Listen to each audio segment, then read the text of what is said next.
So, if you were a victim in Barcelona, Spain, are you ready? Would you know what to do? Have you been prepared if you happen to be a victim? That's our next topic on creating a bad guy free zone. Some tips while you travel.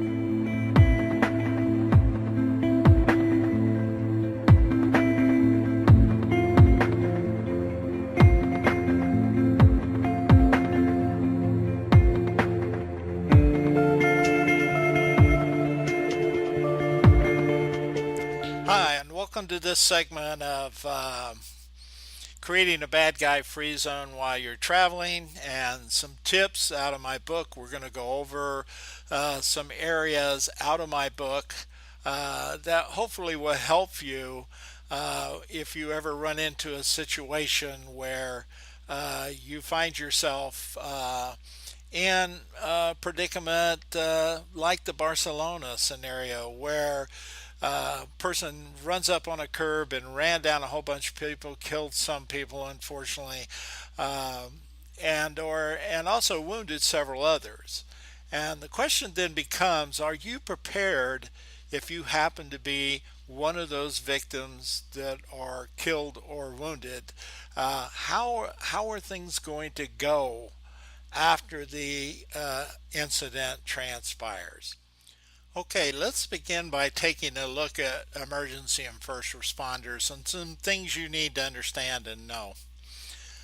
First of all, you want to identify advance the nearest hospitals and the nearest emergency centers that are close to you, that are near to your location.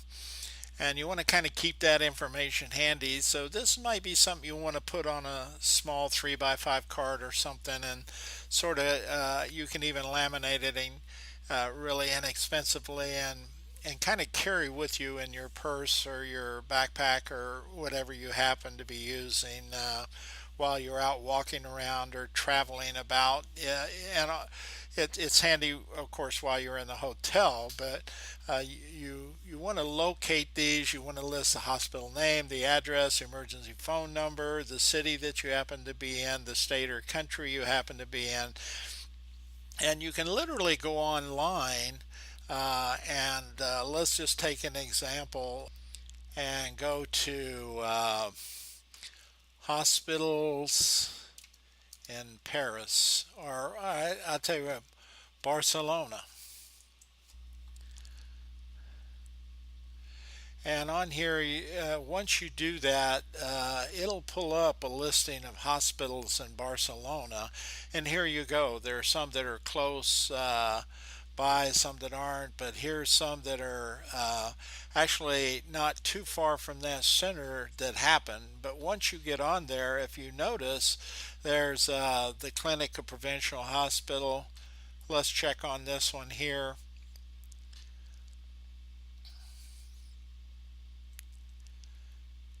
There it is right there. It's got a 4.0 rating, so it's a pretty good little hospital. Uh, there's directions to it. Here's some more right here. But it shows it right here. So there's some directions to it right here.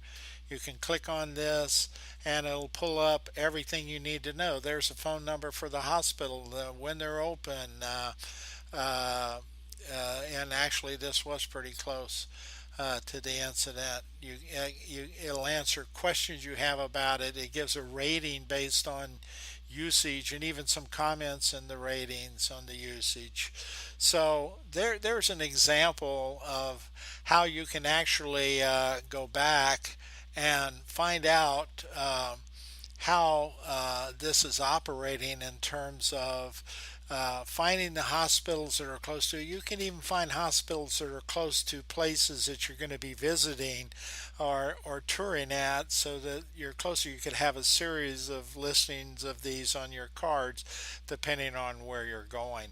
This is really important because you're going to know how to get to it quickly. You're going to know how to make the phone calls. If you happen to go there, you'll have all the information that you can text to your family or send to your family or whatever. Now, we mentioned earlier in the book contacting the embassy about your route. So if you're ever a victim in something like this, the embassy is one of the first places you can contact, and you can give them the names and listings of the people that you have on a card that you listed earlier, who your emergency contacts with phone numbers and everything, and they can then take that information as an embassy and get back to your loved ones much faster than them trying to find out something through news media or trying to call your cell phone and it's probably all blocked up because of the emergency that's going on. So this is something that's important for you to know. Use stuff you can handle law enforcement. Say, please call the embassy, give them this information immediately, and have them contact my loved ones. And you can hand this to the people who are in charge, law enforcement, and have them to do this for you, or you can have somebody in the hospital administration do that to you as you get checked into the hospital. So this is really important information to have. You have that prepped up. Also, I believe I gave you the name of a company because you need to be thinking that if you get caught in a situation like this, you're hurt badly, and the question becomes you could be hurt and released and fly back, and that would be fine, or your injuries may be so severe that it would take a long time to heal, and you want to be back in your country getting medical aid under your hospitalization plan. Then you would have to be air vac'd back to the States on a medevac flight, and the cost of that is horrendously expensive. And that's why I gave you the SOS website in a previous video. Go back and find it. I think it was in the very first video I did on this in this series. And make sure you check into that information and you're much aware of what that is and what kind of information. They are the people who will cover the expense for something like that, and it is not inexpensive, but it's really inexpensive if you end up getting caught in a situation like this. So for you though, here, if something happened to you, sprained an ankle, you cut yourself severely or something in some way, that you have a hospital you can tell the driver to go to. If you want somebody to take you to the hospital, you can give them the exact hospital name and the street and everything right there. You can just hand it to them and have them go there. They'll know where to go, and then you can go straight in the emergency room and be taken care of. So this is really just good information. Whatever, if you're traveling multiple cities, you'll have multiple listing of multiple hospitals. But I'm telling you, the little bit of time, as you can see, Google makes it easy nowadays. A little bit of time it takes to find a really good hospital and have that available to you can make all the difference in the world. Whether you're in a terrorist situation like Barcelona, or you just simply have a small injury or accident, or you happen to get fever or sick and you want to be checked out. Now, the second thing is law enforcement. This becomes important because you want to know about your law enforcement in the country you're in. They're not all the same. For example, if you go to London, they're in various little small towns and they're broken up, kind of like the United States, but the emergency number is not the same. And so you want to know where your closest precinct is. You can also look this up on Google. It's amazing how Google Maps or Waze or maps like this can find that information for you and have it available to you in just about every country you're going to travel to. So you want to know the closest precinct, the address, the city, the country you're going to be in, or the state in this case, and you just want to know the closest place to you. So if you need to reach law enforcement, you can do it, or you need to go to a law enforcement place for some reason. You had something stolen, you need to report it. This takes a lot of time out of trying to look something up in a phone book, particularly in a country you're not familiar with. Now, different countries have different protocols for emergency numbers. In the United States, it's 911, and usually that's pretty consistent across all the states, and you can report things like robberies or attacks or severe illnesses or injuries or accidents or whatever. you want to make sure you research online in advance this information and have the emergency numbers listed for the places you're going to be. If that's a different country, you need to understand that. You need to also understand the responsiveness of those agencies. They may not be as rapid or as quick as the United States is. Uh, and an emergency number, if you're arrested or you're a victim of a crime, call the address and the number of your embassy and make sure you report that to the embassy. I don't care how small it is, okay? It's another reason for having that embassy number that I told you in the first or second I think it's the first or second chapter or session of videos, and there's a listing I believe I gave you for a website to the State Department. It'll list all that information for you. So you want to report all of, in addition to reporting to the law enforcement, you want to report it to your embassy also. And having this information is going to be invaluable at the time of the incident, and it'll be a lot less chaotic, or you may even be unconscious. And if people can find this, you can say, if you find me unconscious, call my embassy at this number, let them know that this has happened. Okay, and it's really kind of important for that because if you want to list for the United States, you want the information below, you want their webs, you want the council website, their phone number, the embassy, the head of that, the address, the city and state, all that's listed in that brochure that we provided you. For that information. And in emergency first responders, you also want to know what the ambulance emergency phone number is, and the poison control center for that area in case you happen to take something or feel like you've eaten something that might be poisoning you and you might be reacting or responding to it.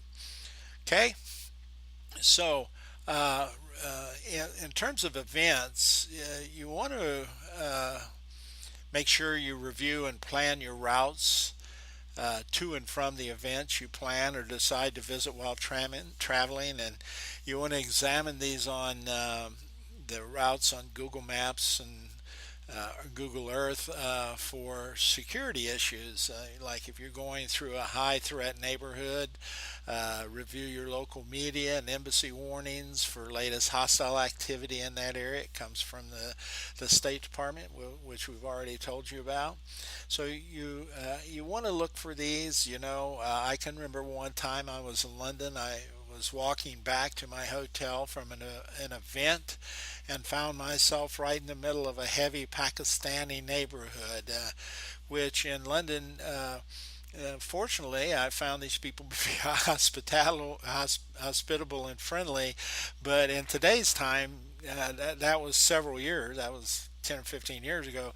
And these days and times, that may not be the case. So if you don't know where you're going, you don't have a clear sense of where you are using your GPS, you may find yourself in a neighborhood like that.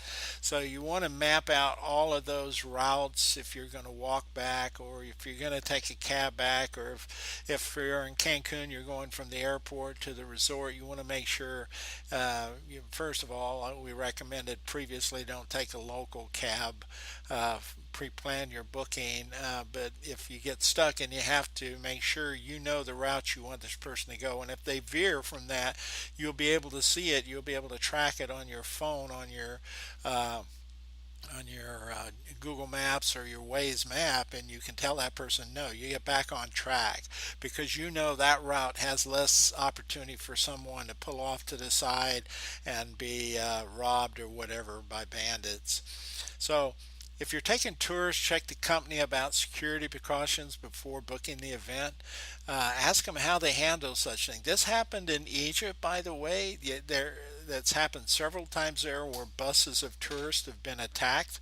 You got to know where you're going, and you have to know that the people who are carting you there have the proper protection to protect you against any kind of scenario that might be happening. Do not take self-defense devices with you: pepper spray, stun guns, firearms, or any public on particularly on any public transportation or public tours or to any public events, especially in foreign countries that have strict gun laws. You can find yourself in prison and fighting a long, long legal battle, and the laws are not the same in all countries. So you need to just be aware of that. It's best to rely on your instincts of staying away from something or doing your prep work and making sure that these people are reputable and they have your safety and concern covered.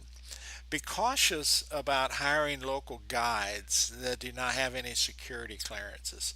In many countries, tour guides' positions align with terrorists or criminals, and they get people to a certain point, and then they set them up for kidnapping. This happened to actually a fairly reputable business person in Oklahoma who was in Indonesia mountain climbing. He actually has a video on YouTube somewhere on this talking about it. But his wife got sick. His guides took them to a mine that was in the mountains there, and they just happened to turn him over to some rebels who most likely were jihadists in that area.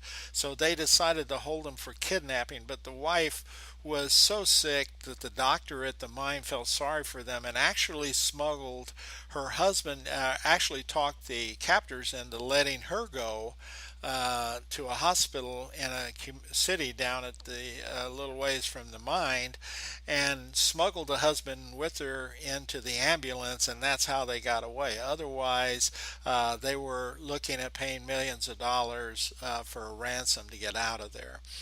So when you book, and that's a true story, so you can find it somewhere on YouTube out there. I think the guy was the president of Century Martial Arts, and he's a big realtor dealership there. Uh, anyway, it's important that you take a look at this. You book your guides through reputable tourist agencies and make sure you know the company has completed backgrounds on the guides. And when you rely on guides, you're at the mercy because you're unfamiliar with the areas. So you just need to double check and be extra cautious about that particular area. If you're attending a large events, concerts, or plays outside theaters, review the area for the security and the event for safety before booking and going to the event. We saw this in England with that concert. In many cases, there may not be police officers there, and it'll pop up you that doesn't look right. You just don't see the protection you need. Just trust your gut feeling in these areas, and either don't go to that or find somebody and check out the security a little better. One positive thing to look for is security personnel screening attendees. So if people are going in and they're talking and they're actually taking the time to screen them or pat them down, that's really good. I know it takes more time and it's frustrating to people, but we saw in Manchester, England, the importance of doing that. Look how miserable that was because the event. Well, in this case, they were doing it, and the event was fine. But if they had not been doing it and they got in, it could have been far worse than it was. If it's in the streets, such as Bastille Day in Nice, France, you must be alerted to your surroundings and remain on the fringes. And we covered this in just an earlier videotape on this just recently. Uh, when attending concerts and sports arenas and parades and other, notice the type of security, whether it's armed or unarmed security. Are the security officers armed? Is there enough security for the size of the crowd? If the event's in a theater or outside the building, make sure you know where the exits are and try to position yourself so you're closer to the exit without being in the middle of the crowd and having to fight to get to the exit. Be alert to unattended packages or suspicious people or behaviors. try to take time to mentally work through what you would do if there were gunfire, if there was attack, exactly what you do. Taking that 30 seconds to even 2 minutes to look around and say, hey, if something happened, here's where I'd go, here's the cover I have. It makes all the difference in the world in terms of finding out things. So this kind of preparation would have helped people in Barcelona, uh, and even people who were not hurt and were trying to get through all of these things that I've listed in this book would make it easier to make contacts with loved ones at home and let them know you're safe, or if you are part of an injured situation, they have all the information there that you have in that package you left with them. You can check those hospitals, they can check those hospitals and call those hospitals and see if you happen to be there, and and that's so much better than them trying to figure out exactly where to go, how to get to you. I mean, not knowing any information, that's pretty tough on loved ones back home. So this information that we've covered to date, I think is really important for you to know.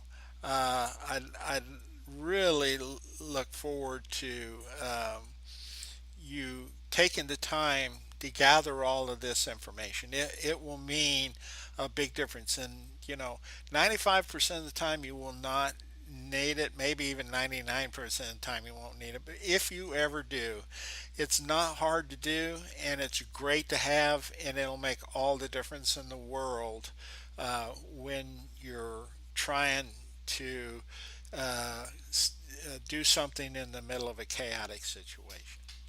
Okay, I hope this proves helpful to you in the future.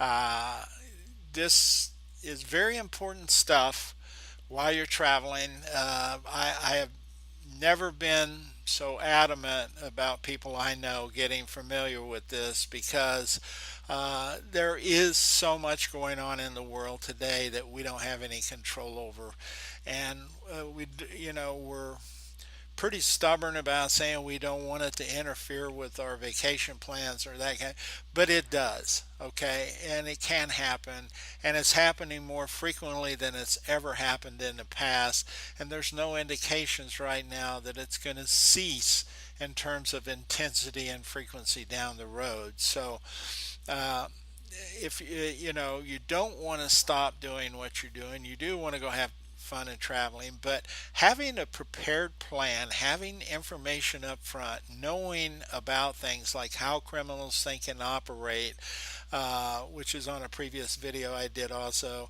in my blogs, and all that information, all this information to my blogs, my books, and everything will be down in the description category. uh, all of that, having this information up front isn't fear mongering. It is really preparing and being prepared. And when you are prepared and you have yourself, you've done some pre planning and you're prepared, you have a lot more confidence. And when something does happen, you will react more effectively and more efficiently because you have already thought through the process. When it happens, and if you don't have a plan, that's not the time to try to figure out what to do. It's just too chaotic. It's just a horrible situation. This little prep, this little pre-planning makes all the difference in the world for you.